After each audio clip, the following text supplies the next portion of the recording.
નમસ્કાર મિત્રો, વિડીયોમાં તમારું સ્વાગત છે। આપણે સૌ સભ્ય સમાજની વાતો કરીએ છીએ, પણ શું આપણે સમાજ કઈ દિશામાં જઈ રહ્યો છે તેની આપણને જાણ છે? ત્યારે હાલમાં રાજકોટમાં બાપ દીકરીના પવિત્ર સંબંધને લાંછત લગાડતો કિસ્સો પ્રકાશમાં સામે આવ્યો છે। છેલ્લા 7 વર્ષથી સગી દીકરીને દેહ અન્ય કોઈ નહીં પરંતુ પોતાના જ બાપ પીકતો હતો।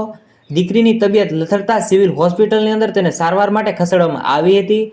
ત્યારબાદ ડોક્ટરે 18 વર્ષની દીકરીને પ્રેગ્નેન્ટ હોવાના રિપોર્ટ સામે આવ્યા હતા અને પ્રાપ્ત માહિતી મુજબ શનિવારે માતા અને પુત્રી સિવિલ હોસ્પિટલ પહોંચ્યા હતા।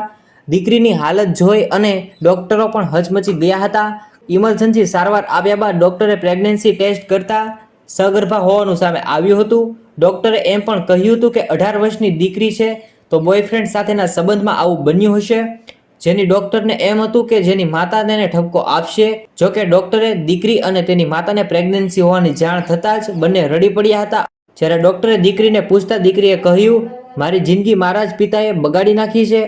અને આ શબ્દો સાંભળતા જ ડોક્ટરના પગ તળેથી જમીન સરકી ગઈ હતી અને પોલીસને જાણ કરી હતી। આ ઘટના સામે આવતા ડીસીપી સહિતનો પોલીસ કાફલો સિવિલ હોસ્પિટલમાં દોડી પડ્યો હતો અને યુવતીના પિતા સામે પોસ્કો અને દુષ્કર્મ કલમ હેઠળ ફરિયાદ નોંધવામાં આવી હતી અને આરોપી પિતાની અટકાયત અત્યારે કરી દેવામાં આવી છે। તો બસ મિત્રો, આજના સમાચાર સમાપ્ત થાય છે।